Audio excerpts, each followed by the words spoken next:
హరే కృష్ణ. ప్రస్తుతం మనం ఇస్కాన్ వారి గోవర్ధన్ ఈకో విలేజ్ లో ఉన్నటువంటి శ్రీ రాధా మదన్ మోహన్ టెంపుల్ దగ్గర ఉన్నాము. చాలా సుందరమైన టెంపుల్ ఇది. ఎంత బాగుందో చూడండి. ఇక్కడి నుంచే చూస్తుంటే ఎప్పుడెప్పుడు స్వామివారిని చూద్దామన్న కుతూహలం ఉంది. బయట నుంచే ఇంత ఆకర్షణీయంగా అందంగా ఉంటే మరి లోపల స్వామివారు ఇంకెలా ఉన్నారో చూడాలని ఉంది కదా. నాకు కూడా ఉంది. జననీ ఎస్టేట్స్ ఫార్మ్లాండ్స్ చందన్ వాలి స్క్వేర్ యార్డ్ 2299 రూపాయలు మాత్రమే. అసలు నిజంగా చెప్తున్నాను కదా, ఎంత బాగుందంటే ఆశ్రమం అంతా కూడాను. ఎక్కడ చూసినా సరే ఆ కృష్ణుడి లీలలు, ఆ కృష్ణ పరమాత్ముడే కనిపిస్తూ ఉన్నారు. అలాగే వారి లీలలన్నీ కూడా విగ్రహ రూపంలో కనపడుతున్నాయి. మందిరాలు ఇంకా చాలా చాలా బాగున్నాయి. అందులో ఒకటి దూరం నుంచి ఆకర్షణీయంగా కనిపించింది. ఎంత ఎత్తులో ఉందో ఈ మందిరం ప్రత్యేకత, ఇక్కడ స్వామివారి గురించి వెళ్ళి మాట్లాడుకుందామండి. రండి, మా రాధా మదన్ మోహన్ మందిరానికి మీ అందరికీ స్వాగతం. ఇక్కడ అద్భుతమైన శ్రీమూర్తులు, ఈ శ్రీమూర్తుల యొక్క విశేషాలు, ఇక్కడ ఉండే వైభవం అంతా కూడా మనతో గౌర్నామ్ ప్రభు పంచుకుంటారు. ప్రభుజీ మన జేఎన్టీలో ఇంజనీరింగ్ చేశారు. దాని తర్వాత ఆయన ఇండియన్ ఇన్స్టిట్యూట్ ఆఫ్ సైన్స్ బెంగళూరులో ఆయన చదువుకున్నారనమాట. ఆయన పోస్ట్ గ్రాడ్యుయేషన్ అక్కడ చేశారు. ఆయన గేట్ లో ర్యాంక్ 5 ఆల్ ఇండియా. దాని తర్వాత ఆయన ఆశ్రమంలో ఆయన పోస్ట్ గ్రాడ్యుయేషన్ కంప్లీట్ చేసి వర్క్ చేసి వాళ్ళ తల్లిదండ్రుల యొక్క ఆశీర్వాదం తీసుకొని ఇక్కడికి వచ్చి సేవ చేస్తూ ఉన్నారనమాట. కాబట్టి ఆ ప్రభుజీ నోటి ద్వారా మనం ఆ స్వామి యొక్క వైభవాన్ని విని చక్కగా మనం వెళ్ళి లోపల ఉండే శ్రీమూర్తులను దర్శనం చేసుకుందాం. ఆలయంలో ఉండే విశేషాలు నేను ప్రభుజీ ఇద్దరు కలిసి పంచుకుందాం. పదండి, దర్శనం చేసుకుందాం. ఇంకా ఆలస్యం ఎందుకు, వెళ్దాం పదండి. చాలా ఎత్తులో నిర్మించారు ప్రభుజీ. చాలా అద్భుతమైన బృందావనంలో ఎలా అయితే మదన్ మోహనుడి యొక్క ఆలయం ఉందో అలానే ఇక్కడ ఉన్నారనమాట. చూడండి ఎంత ఆహ్లాదకరమైన పరిసర ప్రాంతాలు, అక్కడ చక్కటి పర్వతాలు కనిపిస్తున్నాయి. దాంతో పాటు ఆ పర్వతం పైన శివాజీ మహారాజ్ నిర్మించిన ఒక చిన్న ఫోజ్ కిలా అని అంటారు, అది కూడా మనకి అక్కడ దర్శనం ఇస్తుంది అనమాట. లేట్ చేయకుండా స్వామి యొక్క వైభవాన్ని శ్రవణం చేద్దాం, భగవంతుని దర్శనం చేసుకుందాం. ఓ హరే కృష్ణ, గౌర్నామ్ ప్రభు. ఇందాక మీకు పరిచయం చేసిన ప్రభుజీ గౌర్నామ్ ప్రభు. గౌర్నామ్ ప్రభు మనకి భగవంతుడి యొక్క వైభవం, ఎలా అసలు ఈ స్వామి ప్రకటితం అయ్యారు, ఆయన యొక్క లీల ఏంటి, ప్రభుజీ దగ్గర నుంచి శ్రవణం చేద్దాం. తర్వాత మనం దర్శనం పరిక్రమ అన్ని కూడా చేసుకుందాం.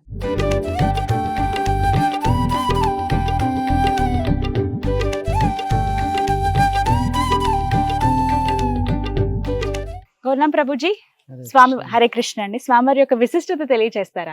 సో ఇక్కడ మనం రాధా మదన్ మోహన్ లలితాదేవి యొక్క విగ్రహాలు చూస్తూ ఉన్నాం. ఈ యొక్క మందిరాన్ని కూడా చూస్తూ ఉన్నాం. ఇది బృందావనంలో ఇది ఒక సింబల్ లాంటిది అనమాట. ఎవరైనా బృందావనాన్ని ఒక మ్యాప్ లో చూపించాలంటే ఈ మందిరం యొక్క ఫోటో పెడతారు అనమాట. వెంటనే అది బృందావనం తెలుస్తుంది అనమాట. సో ఇలా బృందావన వైశిష్ట్యం యొక్క సింబల్ లాంటిది అనమాట. స్వామివారిని చూసే ముందు మీకు ఏంటంటే ముందు ఒక ప్రదక్షిణ చేయాలంటాం కదా, అది ప్రదక్షిణ చేస్తూ ఈ ఆలయ విశేషాలను చెప్తున్నారు, అలాగే స్వామివారి విశిష్టతను చెప్తూ ఉన్నారు. అలాగే ఇక్కడున్న ఈ విగ్రహాలు ఒరిజినల్ గా బృందావనంలో మన కృష్ణ భగవానుడు ఈ భూలోకం నుంచి అవతారం చాలించిన తర్వాత ఆయన యొక్క ముని మనవడు వజ్రనాభ్ ఆయన స్వయంగా ఈ విగ్రహాలను చేశారనమాట బృందావనంలో. శ్రీకృష్ణ పరమాత్ముడి మనవడే చేశారన్నమాట, ముని మనవడు. వజ్రనాభ్ అంటే ఆయన శ్రీకృష్ణ పరమాత్ముడి యొక్క కొడుకు, పుత్రుడు ప్రద్యుమ్న యొక్క పుత్రుడు అనిరుద్ధ్ యొక్క పుత్రుడు వజ్రనాభ ముని మనవడు. సో ఆయన శ్రీకృష్ణుడి యొక్క విగ్రహంతో ఇలా ఆయన యొక్క స్వయంగా కృష్ణుడి యొక్క పాదాలు ఎగ్జాక్ట్ గా ఇలాగే ఉంటాయి అన్నమాట. అలాగే కనిపిస్తాయి మనకి. అలా ఎప్పుడో 5000 సంవత్సరాల క్రితం చేయించిన ఆ యొక్క విగ్రహం అన్నమాట. తర్వాత కాలక్రమేణా అది మనకి కనుమరుగైపోతుంది. ఒక 500 సంవత్సరాల క్రితం మన చైతన్య మహాప్రభుల యొక్క అనుయాయులు అద్వైతాచార్యులు బృందావనంలో వచ్చినప్పుడు ఆయనకి మళ్ళీ ప్రకటమవుతారు అనమాట అదే విగ్రహం. సో ఆయన అద్వైతాచార్యులు ఒక మధురాలో ఒక బ్రాహ్మణులకి సేవ చేయడానికి ఇస్తారు. ఆయన పురుషోత్తమ చోబే అంటారు అనమాట. సో ఆయన సేవ చేస్తూ ఉంటారు. ఆయన సేవ ఎలాంటిదంటే చాలా ఒక తండ్రి కొడుకుని ఎలా చూసుకుంటారో అలా చూసుకుంటారు ప్రేమగా. సో పురుషోత్తమ చోబేకి కూడా ఒక పుత్రుడు ఉంటారు. సో ఆ పుత్రుడు ఈ మదన్ మోహనుడు ఇద్దరు ఆడుకుంటూ ఉంటారు అనమాట. అలా ఇది వీళ్ళు వాళ్ళు ఏమన్నా తిట్టాలి అన్న కొడుకుని ఎలా తిడతారో మదన్ మోహన్ కూడా అలాగే తిడుతూ ఉంటారు అనమాట.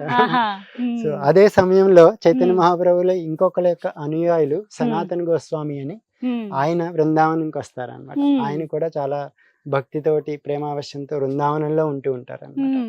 ఒకసారి ఆయన మథురాకు వస్తారు. మథురాకు వచ్చి ఇలా ఈ ఒక పుత్రుడిని ఎలా తిడుతున్నారు అలా తిడుతూ అదని చూసి ఆయన ఈయన సాక్షాత్తు భగవంతుడు, మీరు ఈయన ఎలా అలా తిడుతున్నారు మాట్లాడుతున్నారని. అని అంటారు అనమాట. అంటే అప్పటి నుంచి ఓ మీరు గోస్వాములు మీరు చెప్పినట్టు నేను వినాలి అని అప్పటి నుంచి కొంచెం విని కొంచెం ఆయన చాలా మర్యాదగా చూడడం మొదలు పెట్టారు అనమాట. అప్పుడు మదన్ మోహన్ ఒకసారి కళలోకి వచ్చి పురుషోత్తం చౌబే కళలోకి వచ్చి నాకు సనాతన్ గోస్వామి దగ్గరికి వెళ్ళాలని ఉంది అని చెప్తారనమాట.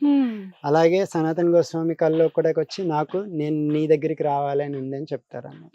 సో ఆ కళ ప్రకారం సనాతన్ గోస్వామి ఆయన దగ్గరికి వెళ్ళినప్పుడు ఆయనకి మదన్ మోహన్ ఇస్తారన్నమాట. సో అలా ఆయన్ని మధురా నుంచి బృందావనం తీసుకొచ్చారు. సో బృందావనం వచ్చినప్పుడు సనాతన్ గోస్వామి ఒక గోస్వామి అంటే ఆయన దగ్గర ఏమీ డబ్బులు లేవు, ఏమీ ఉండవు అన్నమాట. ఒక చిన్న ప్రదేశంలో ఉంటారు. సో ఆయనకి టెంపుల్ కూడా ఉండదు అనమాట. ఒక చిన్న గుడిసెలో ఉన్నట్టు ఆయన కూడా ప్రసాదం మామూలుగా ఎవరైనా బయటికి వెళ్ళి ఏది ఇస్తే అది తీసుకుంటూ ఉంటారు అనమాట. సో మదన్ మోహన్ కూడా అక్కడికి తీసుకొచ్చి ఒక చిన్న దాంట్లో పెట్టి ఆయనకి అక్కడ బృందావనంలో ఒక అక్కడ దొరికే ఒక గోధుమ పిండితో చేసిన ఒక పిండి లాంటిది ఇస్తా ఉంటారు అన్నమాట. సో దాన్ని ఆయన మదన్ మోహన్ కూడా అదే పెడుతూ ఉండేవారు అన్నమాట. సో దాన్ని భాటి అంటారు అన్నమాట, చాలా ఫేమస్. సో మదన్ మోహన్ ఒకసారి సనాతన్ గోస్వామికి కళ్ళ వచ్చి చెప్తూ, మీరు ఎప్పుడు నాకు ఇలా బాటి ఇస్తున్నారు, కనీసం కొంచెం ఉప్పన్నా ఇవ్వండి, కొంచెం తినడానికి బాగుంటుంది అని అంటారు అనమాట. అప్పుడు సనాతన్ గోస్వామి అంటారు, ఇక్కడ నా యొక్క గురువు గారి యొక్క ఆదేశం, చైతన్య మహాప్రభుల ఆదేశం ప్రకారం నేను ఇక్కడికి వచ్చి ఆయన యొక్క ఆదేశాన్ని పాలిస్తూ నేను గ్రంథాలు రాస్తూ ఆయనకి సేవ చేసుకుంటూ ఉన్నాను. సో మీరు ఇప్పుడు నన్ను ఉప్పు అడుగుతున్నారు, తర్వాత రేపొద్దున ఇంకా ఏమన్నా అడగచ్చు, నాకు అంత సమయం లేదు, సేవ చేసుకోవాలి, మీకు ఉప్పు కావాలి ఎలా అంటే మీరే అరేంజ్ చేసుకోండి అని చెప్తారు అనమాట. సో మీరే చేసుకోండి అని అలా చెప్తే, సో అక్కడ ఆయన ఉండే ప్రదేశం బృందావనంలో పక్కనే యమునా నది ఫ్లో అవుతూ ఉంటుంది అనమాట. సో అక్కడ ఉంటారన్నమాట. ఆదిత్య టిలా అంటారు ఆ ప్లేస్ ని. ఆ ప్రదేశంలో ఉన్నప్పుడు అప్పుడు ఒకసారి యమునా నదిలో ఆ సమయంలో వ్యాపారులు అందరూ యమునా నది పడవ ద్వారా ఒక బోట్ ద్వారా తీసుకెళ్తూ ఉండేవారంట వాళ్ళ సరుకులని. సో ఒకనొక సమయంలో ఒక వ్యాపారి రామదాస్ కపూర్ అని ఆయన యొక్క బోట్ ని తీసుకెళ్తూ అక్కడ ఒకలాంటి తుఫాన్ లాంటిది అట్లా వస్తుంది, విరుక్కుపోతుంది అనమాట. సో అందులో చాలా విలువైనవన్నీ ఉంటాయి సామాన్లు. సో ఆయనకి ఏం చేయాలో తెలియదు. అక్కడ ఉన్న వాళ్ళు పైన ఒక గోస్వామి ఉన్నారు, ఆయన వెళ్ళి కలవండి, ఆయన ఏమన్నా చెప్తారేమో అంటే ఆయన చాలా ఆతృతతోటి ఈయన దగ్గరికి వచ్చి, ఓ స్వామి నన్ను ఎలాగన్నా నేను ఆపదలో ఉన్నా నన్ను రక్షించండి అని ప్రార్థన చేస్తే, పక్కన ఇక్కడ మదన్ మోహన్ అని కృష్ణుడు ఉన్నారు, ఆయన వేడుకోండి అని చెప్తారు, ఆయన అన్ని నడిపిస్తాడు అంటే ఈయన వెళ్ళి వేడుకుంటారు అన్నమాట. వేడుకోగానే కొద్దిసేపటికి ఆ యమునా నదిలోంచి ఎలా పడవ విడిచిపెట్టబడుతుంది అనమాట. ఆయనకి అన్ని సరుకులు అన్ని దొరుకుతాయి అనమాట. సో ఆయన అలా తన ప్రదేశానికి వెళ్తారు. అదే సమయంలో ఆ పడవలో సాల్ట్ కూడా ఉంటుంది అనమాట. సో అందులో సనాతన్ గోస్వామి వచ్చి మీకు ఏమైనా సేవ చేయాలనుకుంటే ఏం చేయాలి అంటే, ఇక్కడ సాల్ట్ ఆయన ఉంది ఏముంది మీ దాంట్లో అంటే సాల్ట్ ఉంది అంటే, ఓ ఆయన అరేంజ్మెంట్ ఆయన చేసుకున్నారు అనమాట అని అంటారు అనమాట. అది తీసుకొచ్చి ఇస్తారు. తర్వాత ఆయన మళ్ళీ వెనక్కి వచ్చి మీకు ఏం సేవ చేయాలి అంటే, ఆయనకి ఇక్కడ ఏమన్నా మందిరం కట్టచ్చు అంటే ఆయన ఇంత మంచి పెద్ద మందిరం కడతారు అనమాట. రామదాస్ కపూర్ గారు నిర్మించినటువంటి దేవాలయం అన్నమాట. ఇప్పుడు ప్రస్తుతం మనం గోవర్ధన్ దగ్గర చూస్తున్నది అది ప్రస్తుతం అది బృందావనంలో ఉంది అనమాట. బృందావనంలో చూస్తున్నాం. కలర్ ఎక్కువ కలర్ఫుల్ గా మరి ఎక్కువ అన్ని రంగురంగులు వేయరు, ఇది ఒకటే కలర్. బృందావనంలో ఆ టైంలో అక్బర్ టైంలో ఉండే అక్కడ ఆ టైంలో కూడా అక్బర్ మాన్ సింగ్ వాళ్ళు ఈ రాయిని అక్కడ సప్లై చేసేవారు అంటే ఓన్లీ పెద్ద పెద్ద ప్యాలెస్లకే ఇలాంటి రాయి ఉండడమే ఈ రంగులో ఉంటుందా? సో అది రాజస్థాన్ లో స్పెషల్ గా ఉండే రాయి. ప్రభుజీ ఇదంతా ఒకటే స్టోనా ఇది? ఎస్ మాతాజీ, రాతి ఇదంతా రాయే, స్టోన్ అని తెలుస్తుంది కానీ చాలా స్పెషల్ గా ఉంది. ఇది స్పెషల్ గా రాజస్థాన్ లో చేయించినటువంటి స్టోన్. ఇది ఒక Hmm. పెద్ద స్టోన్ ద్వారా ఏ సైజ్ లో ఉందో కింద నుంచి చూస్తే 108 అడుగుల కంటే ఎక్కువ అన్నమాట Oh. బృందావనంలో. 108 అడుగుల మొత్తం ఇక్కడి నుంచి కింద నుంచి ఆ చివర పై దాకా టిప్ వరకునండి, మొత్తం ఆ పైన గోపురం వరకు 108 అడుగులట. ఈ స్టోన్ అంతా కూడా రాజస్థాన్ నుంచి తీసుకొచ్చారు. ఇదంటే కలర్ వేసింది కాదు, రాయే ఈ రంగులో ఉంది. మనకి ఇటుక ఏ విధంగా ఉంటుందో ఆ కలర్ లోనే కనిపిస్తుంది, కానీ ఒక్కొక్కటి ఎంత చక్కగా చెక్కారు. సేమ్ మనకి బృందావనంలో ఎలా ఉందో అలాగే ఉంటుందా temple? Temple As it is అండి? సైజ్ స్ట్రక్చర్ మొత్తం బృందావనంలో ఎలా ఉందో అలాగే కట్టారు అన్నమాట. బృందావనంలో Size తో ఎవరైతే పాటు. చూడలేదు, అక్కడ దాకా వెళ్ళలేదు అనుకున్న వాళ్ళు ఇక్కడికి వచ్చి చూస్తే చాలు, సేమ్ ఎక్కడా పొల్లిపోకుండా ఇగో ఇవి కానీ, తోరణం లాగా ఉన్నవి కానీ, ఈ ఫ్లవర్స్ కానీ అన్ని సేమ్ అక్కడ ఎలా ఉన్నాయో అదే విధంగా ఇక్కడ కూడా తీర్చిదిద్దారనమాట.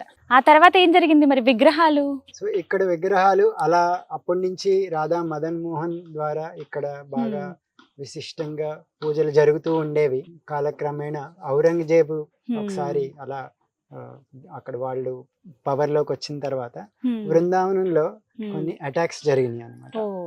అప్పుడు జరిగేవి దాడులు. అప్పుడు జరిగేవి అనమాట. సో ఆ సమయంలో భగవంతుడిని ఈ మందిరం నుంచి ఇక్కడి నుంచి తీసుకువెళ్ళి జైపూర్ లో ఒక రాజు ఉన్నారనమాట. ఆయన చాలా భక్తుడు అనమాట. సో ఆయన దగ్గరికి షిఫ్ట్ చేశారనమాట. సో అప్పటి నుంచి రాధా మదన్ మోహన్ ఫస్ట్ జైపూర్ లో షిఫ్ట్ అయ్యారనమాట.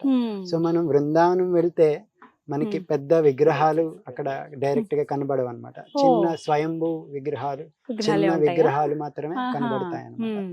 ఒరిజినల్ విగ్రహాలు ఇప్పుడు కరోలీలో ఉన్నాయన్నమాట. కరోలీ అని ఒక ప్లేస్ జైపూర్ తర్వాత. సో మనం బృందావనం వెళ్తే విగ్రహాలు ఓన్లీ మందిరం మాత్రమే చూస్తాం అప్పుడు నిర్మించినటువంటి. అలాగే కరోలీ వెళ్తే అక్కడ మనం విగ్రహాలు మాత్రమే చూస్తాం, రాధా మదన్ మందిరం ఉండదు అనమాట. కానీ ఇక్కడ మా ప్రత్యేకం ఏంటంటే ఇక్కడ ఆ మందిరం ప్లస్ విగ్రహాలు రెండు ఉన్నాయి. అంటే మదన్ మోహన్ తన యొక్క మందిరానికి తిరిగి వచ్చారు అని చెప్తారనమాట. ఒకసారి మా విగ్రహ ప్రతిష్ఠ జరిగేటప్పుడు కరోలి నుంచి స్వయంగా ప్రధాన అర్చకులు ఇక్కడికి వచ్చారనమాట. ఆయన వచ్చి ఈ విగ్రహ ప్రతిష్ఠ జరిగేటప్పుడు ఆయన కళ్ళంట నీళ్లు పెట్టుకుని మదన్ మోహన్ తిరిగి బృందావనం వెళ్ళిపోయారు అని ఆనందంతో చాలా విడివిడిగా అక్కడొకటి ఇక్కడొకటి ఉండేవి, కానీ ఆయన మొత్తానికి మందిరంలోకి చేరుకున్నారు అనే భావన. తనకి నాకు మీరు ఎంత చెప్తున్నారు ప్రభుజీ, నాకు ఎప్పుడెప్పుడు చూద్దామా అని ఉంది. మరి వెళ్దామా దర్శనానికి? నాకే కాదు, ఈ కథ అంతా విన్న తర్వాత చాలా మందికి తెలిసి ఉంటుంది, మేబీ కొంతమందికి తెలియకపోవచ్చు అసలు ఏంటి బృందావనం, ఎలా అసలు ఇక్కడ స్వామివారు ఎలా వెలిసారు, అప్పుడు ఏం జరిగిందని చెప్పి. ఈ కథ విన్న తర్వాత చాలా మందికి ఒక క్లారిటీ వచ్చి ఉంటుంది. కానీ ఇంకా తెలుసుకోవాలని అనిపిస్తూనే ఉంటుంది ఎప్పుడు కృష్ణుడి గురించి. అంతకంటే ముందు నాకైతే దర్శనం చేసుకోవాలని ఎప్పుడెప్పుడు చూద్దామా స్వామివారిని.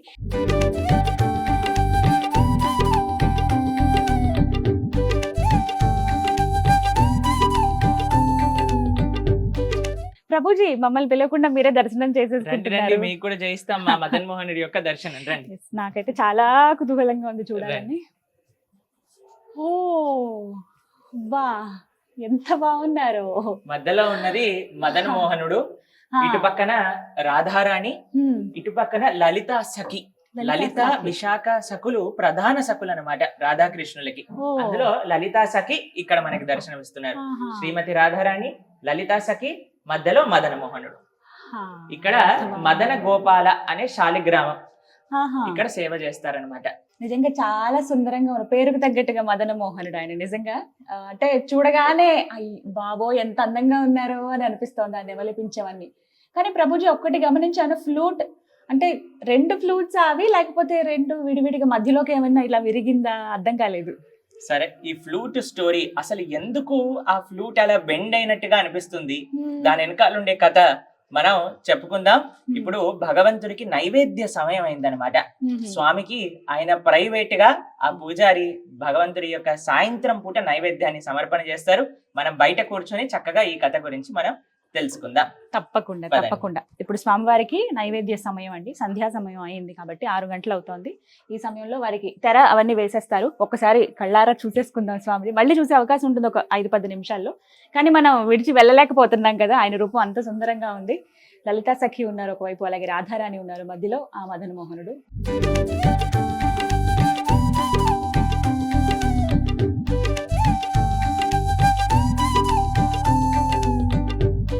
ఫ్లూట్ ఎందుకు అలా ఉందో చెప్తానన్నారు. ఆ ఫ్లూట్ కథ చెప్తాను వినండి. ఆ, మన గోర్నాం ప్రభు మదన్ మోహనుడు ఎవరు హ్మ్, ఫస్ట్ తయారు చేశారు, దాని తర్వాత ఆయన ఎవరి దగ్గర ఆరాధన చేసుకున్నారు, దాని తర్వాత సనాతన గోస్వామి ఆయనను తీసుకొని రావటం, హ్మ్, ఔరంగజేబ్ కాలంలో ఆ మందిరాలన్నిటినీ కూడా ధ్వంసం చేశారండి. హ్మ్, ఈ పాశ్చాత్య దేశం వాళ్ళందరూ కూడా వచ్చేసి Hmm. ఇతర మతస్థులందరూ కూడా మన Hmm.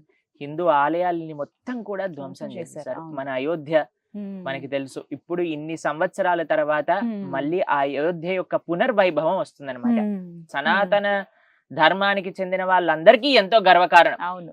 కాబట్టి సంతోషం. ఇక్కడ బృందావనంలో ఎప్పుడైతే వాళ్ళు ఔరంగజేబ్ వాళ్ళ యొక్క అటాక్ జరిగిందో Hmm. అప్పుడు వీళ్ళు ఏం చేశారంటే, ఆలయం పోతే పోయింది, భగవంతుడినైనా సరే మనం కాపాడుకోవాలి హ్మ్, అని అనుకొని ఏం చేశారు అని అంటే, స్వామి యొక్క శ్రీ విగ్రహాలన్నీ కూడా తీసుకొని హ్మ్. జైపూర్కి వెళ్ళిపోయారు. ఓ, బృందావనంలో ఉండే ముఖ్యమైన విగ్రహాలన్నీ ఇప్పుడు జైపూర్ లో ఉండడానికి కారణం అది. ఓ. మా స్వామినైనా కాపాడుకోవాలి, మన ప్రాణాన్నైనా ఉద్దేశంతో. పనంగా పెట్టి స్వామిని కాపాడుతాం హ్మ్, అని ఈ మదన మోహనుణ్ణి బృందావనం నుంచి జైపూర్కి తీసుకెళ్లిపోయారు. ఓ. జైపూర్ లో ఉండే రాజుగారు చక్కగా ఆరాధన చేసుకుంటూ ఉన్నారన్నమాట. హ్మ్, సరే బాగుంది, ఆయన బ్రహ్మాండంగా సేవ చేసుకుంటున్నారు, అంతా చక్కగా ఉంది. హ్మ్, వాళ్ళ కూతురికి పెళ్లి వయసు వచ్చిందనమాట. హ్మ్, అయితే కరోలి అనే ప్రదేశంలో ఉండే యువరాజుకిచ్చి పెళ్లి చెయ్యాలి అని అనుకున్నారు. హ్మ్, అయితే వాళ్ళ కూతురు కుమార్తె, హ్మ్. రాజుగారి కుమార్తె అంది, నాన్న నువ్వు చెప్పిన పెళ్లి నేను చేసుకుంటా, కానీ నాకు మదన్ మోహనుడు కావాలి, మా అత్తగారింటికి తీసుకెళ్తాను అని. ఆ, వాళ్ళ నాన్నగారు అన్నారు, ఓయ్ నువ్వు తీసుకెళ్తే మదన్ మోహన్ మరి నేనెవరిని పూజ చేసుకోవాలి, నాకు ఆ. కూడా నీకెంత ఇష్టమో నాకు కూడా అంతే ఇష్టం, ఆ, కాబట్టి నేను ఇవ్వను ఆ. అని అంటే, అలా నీకంటే ఎక్కువ భక్తి నాది, Hmm. నాకు ప్రేమ మదన్ మోహన్ అంటే, ఆయన లేకుండా నేను ఉండలేను హ్మ్, అని అంటుందన్నమాట. హ్మ్, సరే ఇంత భక్తి అంటున్నావు కదా, నిరూపించుకో నీ భక్తిని అని రాజుగారు అన్నారనమాట. హ్మ్, అయితే టెస్ట్ గా ఏం చేశారంటే అండి, మదన్ మోహన్ ఎలా ఉంటాడో అలాంటి విగ్రహాలు కొని చేయించారు. హ్మ్, చేయించి హ్మ్, ఈవిడికి కళ్ళకు గంతలు కట్టేసి, హ్మ్. ఏదైతే ఒరిజినల్ మదన్ మోహనుడు అని నువ్వు కళ్ళ గంతలు కట్టుకొని చూడకుండా కానీ నువ్వు కనిపెడితే ఆ, నీకు అత్తగారింటికి పంపిస్తా ఆ. అని విగ్రహం రాజుగారు ఇస్తానంటారు. పెట్టారన్నమాట. ఆ, పెట్టేసరికి ఈవిడ, కృష్ణ నువ్వే దారి చూపించాలి, నా ప్రేమ నిజమైతే నీ పట్ల హ్మ్, నువ్వే ఆ మదన్ మోహనుడివి అని నిరూపించుకో అని ఆ. ప్రార్థన చేస్తూ ప్రతి విగ్రహం దగ్గరికి వెళ్తుంది. ఇలా ఇలా తాకుతాడా? కళ్ళ గంతులు ఉన్నాయి కదండి, ఆ. తాకుతుంది, ముట్టుకుంటుంది, స్వామికి ప్రార్థన చేస్తుంది, కృష్ణ నువ్వే చెప్పు నువ్వే చెప్పు, ఎందుకంటే ఎగ్జాక్ట్ గా ఉన్నాయి అన్ని విగ్రహాలు కూడా. ఆ, ఎప్పుడైతే ఈ విగ్రహాన్ని దగ్గరికి వెళ్ళి ఇలా పట్టుకుందో, కృష్ణుడు తన చేతిని ఇలా ఫ్లూట్ వాయిస్తాడు కదా, ఇలా కిందికి దింపేశాడు అనమాట. ఓ. దింపేయంగానే ఆ ఫ్లూట్ టక్కుమని విరిగిపోతుంది. వెంటనే కౌగలించేసుకుంటుంది కృష్ణుడి, ఓ ఆ. మదన్ మోహనుడు ఇటే అని. హ్మ్, వాళ్ళ నాన్నగారు కూడా చూసి ఆశ్చర్యపోతారు, ఇంత ప్రేమ నా భగవంతుడే రెసిప్రొకేట్ చేస్తున్నారు, హ్మ్. తప్పకుండా నీకు మీ అత్తగారింటికి ఇచ్చి పంపిస్తాను అని మదన్ మోహన్ ఇచ్చేసాడనమాట. ఓ.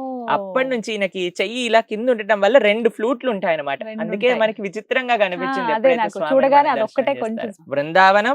బృందావనం నుంచి జైపూర్, జైపూర్ నుంచి కరోలి, హ్మ్. ఒక విధంగా చూస్తే కరోలీలో నుంచి గోవర్ధన్ ఈకో విలేజ్ కి, హ్మ్. ఆయన యొక్క సొంత భవనానికి, ఆయన సొంత ఇల్లుకి, ఏదైతే సనాతన గోస్వామి కట్టించిన ఆలయం, హ్మ్. అలానే ఆ స్వామి యొక్క విగ్రహాలు రెండు Hmm. కూడా ఇక్కడ ఉండిపోయాయి అన్నమాట. హ్మ్. అది ఇక్కడ భగవంతుడి యొక్క విశిష్టత. హ్మ్. భగవంతునండి భక్తితో ప్రేమతో ఆరాధిస్తే, హ్మ్. ఆయనని ప్రేమిస్తే, ఆయనకి ఇంకేం వస్తువు కాదండి ఈ ప్రపంచంలో కావాల్సింది. పత్రం పుష్పం ఫలం తోయం యోమే భక్త్యా ప్రయచ్చతి. హ్మ్. ఆ భక్తి కాని మనకుందనుకోండి, స్వామి మన కోసం ఎంత దూరమైనా వస్తాయి. దానికి అంతే కదా. నిదర్శనమే భగవంతుడు ఇక్కడ. హ్మ్. కాబట్టి మనందరం కూడా మన జీవితాల్లో హ్మ్. ఈ ప్రదేశం యొక్క ప్రయోజనం అదే. హ్మ్. కృష్ణుడి పట్ల, ఆ కృష్ణుడి యొక్క లీలల పట్ల, కృష్ణుడి యొక్క నామం పట్ల, కృష్ణ Hmm. భక్తుల పట్ల హ్మ్. మన ప్రేమని పెంచటం. హ్మ్. కాబట్టి ఈ ఆశ్రమంలో అడుగడుగున కృష్ణ హ్మ్. స్మరణ మనకు కలుగుతూ ఉంది. కనిపిస్తూనే ఇంత ఉంటుంది. వైభవమైన ధర్మం మన Hmm. సనాతన ధర్మం, కృష్ణ భక్తి సాంప్రదాయం. హ్మ్. మనందరం కూడా ప్రపంచంలో ఎన్నో భౌతికమైన కోరికల వల్ల హ్మ్. మనం భగవంతుణ్ణి మిస్ చేసేసుకుంటున్నామండి. హ్మ్. కృష్ణుడు ఏది అడిగితే అది ఇస్తాడు. హ్మ్. ఆ రాకుమార్తెలాగా కృష్ణ నువ్వే కావాలి అని అంటే ఆయన వస్తారు. హ్మ్. ఇంకా మన దగ్గర ఆప్షన్ ఉంది. ఆయన దగ్గరికి వెళ్ళి వీసా కావాలి, పెళ్లి చెయ్యి, పిల్లలు కావాలి, నాకు ఇది తీసేసే అది తీసేసే అని అడుగుతామా? హ్మ్. లేదా స్వామి నువ్వు వచ్చేసేయ్, ఆయన వస్తే అన్ని రావా అండి మన అన్ని దగ్గర? ఉన్నట్టే కదా కాబట్టి ఆయన ఉంటే. ఆయన ఉంటే అన్ని ఉన్నట్టే. కాబట్టి ఆ ప్రేమ, ఆ భక్తిని హ్మ్. పెంపొందించేదే ఈ ప్రదేశం గోవర్ధన ఈకో విలేజ్. Village. నిజంగా చాలా ఇక్కడికి బాగుంది. రావడం యొక్క ప్రయోజనం ఏంటో తెలుసా అండి? బృందావనం పట్ల ప్రేమ పెంచుకోవడం. ఇక్కడికి వస్తే మనం ఒక మిఠాయి షాప్ కి వెళ్ళాం అనుకోండి, వాళ్ళు ఏమి ఇస్తారు? మీకు ఏం కావాలండి, మోతీచూర్ లడ్డు కావాలి అనగానే కొద్దిగా మోతీచూర్ లడ్డు ఇస్తారనమాట. దాన్ని టేస్ట్ చూసాక అరే ఇది చాలా బాగుంది, 3 కేజీలు ప్యాక్ చేయి అని చెప్పినట్టుగా ఇది బృందావనం పట్ల రుచి ప్రేమను మనకు కలిగిస్తుంది ఈ ప్రదేశం. దాని తర్వాత అరే రెప్లికానే ఇంత బ్రహ్మాండంగా ఉంటే ఇంకా బృందావనం ఎలా ఉంటుంది అని మనందరం బృందావనానికి వెళ్ళి అక్కడ దర్శనం చేసుకోవాలన్నమాట. నిజంగా ఉంది స్వామి, అంటే నాకు అక్కడికి వెళ్ళాలని ఉంది ప్రభుజీ, చూద్దామని అనిపిస్తుంది. అక్కడ ఎలా ఉంటది అసలు, ఆ ప్రాంతం ఎలా ఉంటుందా బృందావనం అని అనిపించింది. ఎంతో వైభవంగా ఉంటుంది. కృష్ణుడు నడయాడిన ప్రదేశం బృందావనం అన్నిటికంటే స్పెషల్. ఈ ప్రపంచానికే ఆభరణం బృందావనం అన్నమాట. కాబట్టి అటువంటి ప్రదేశాన్ని పట్ల ప్రేమ పెంచే ప్రదేశమే ఈ గోవర్ధన్ ఈకో విలేజ్. సాక్షాత్తుగా బృందావనం, అలానే బృందావనం పట్ల ప్రేమను కలిగించే ఒక ప్రదేశం. కృష్ణ భక్తి, కృష్ణ నామం, కృష్ణ ఆలయం, కృష్ణ నామ సంకీర్తన ఎక్కడ చూసినా అదే ఈ ప్రదేశంలో కనిపిస్తూ ఉంటుంది అనమాట. స్వామివారి యొక్క దర్శనం చేసుకోండి, భక్తుల యొక్క సాంగత్యం తీసుకోండి, ఆ భగవన్ నామ సంకీర్తనలో పాల్గొనండి, ఆ భగవంతుడి యొక్క పూర్తి కృపా కటాక్షాలు పొందండి. చాలా చక్కగా వివరించారు ప్రభుజీ. ఇంకొకసారి దర్శనం చేసుకోవచ్చా? తప్పకుండా. నైవేద్య సమయం అయిపోయింది కదా. నైవేద్యం అరగంట సేపు పెడతారు స్వామి. ½ అన్ అవరా? ఎందుకంటే అండి మనం తినడానికి ఎంతసేపు పడుతుందండి. మనం ఇప్పుడు ప్లేట్ పెట్టేసి మన ముందు ఎవరైనా ప్లేట్ పెట్టి తీసేసారనుకోండి ఎలా ఉంటుంది, ఒరే తిన్నివురా అంటే అంతేనా? అలానే భగవంతుడికి కూడా, ఎందుకంటే భగవంతుడిని ఇక్కడ ఏదో బొమ్మలాగా ఏదో రాతి విగ్రహం అక్కడ నించున్నట్టు కాదండి, సాక్షాత్తుగా స్వామి అక్కడ ఉన్నారు. కాబట్టి ఒక మనిషికి తినడానికి కనీసం చేతులు కడుక్కొని కూర్చొని తిని మళ్ళీ చేతులు కడుక్కొని అవన్నీ చేయడానికి ½ అన్ అవర్ పడుతుంది కదండి. కాబట్టి అరగంట సేపు భగవంతుడికి నివేదన చేస్తారు. దాని తర్వాత స్వామికి ఆరతి అవుతుంది అనమాట. మనం ఆ స్వామి యొక్క నైవేద్యం అయిపోయాక మళ్ళీ ఆరతి సమయంలో దర్శనం చేసుకోవచ్చు. మళ్ళీ అప్పటికి దర్శనం ఉంటుందన్నమాట. ఒకటే మాట, ఇక్కడ స్వామివారు అక్కడ ఉన్నారంతే కొలువయ్యి, మనలాగే మనం చెప్పినవన్నీ వింటారు, మన కోరికలన్నీ కూడా మన్నిస్తారు. ప్రేమ, ఆ భక్తి ఉంది అని అంటే అక్కడ స్వామి తప్పకుండా ఉంది. సుందరమైన ప్రదేశం, మీరు కూడా రండి. శ్రీ శ్రీ రాధా మదన్ మోహన్ టెంపుల్ ని ఇవాళ మనం దర్శించుకున్నాము. సుందరమైన ప్రదేశం ఇది, మొత్తం ఆశ్రమం అంతా కూడా. మీరు కూడా సమయాన్ని వెచ్చించి రండి. ఖచ్చితంగా ఒక ఆధ్యాత్మిక చింతనలో గడపాలి అనుకునే వాళ్ళు, స్పిరిచువాలిటీ మేము ఇంకా పెంపొందించుకోవాలి అనుకునే వాళ్ళకి అద్భుతమైన ప్రదేశం ఇది. ఇది వాళ్ళ వీడియో. నమస్తే.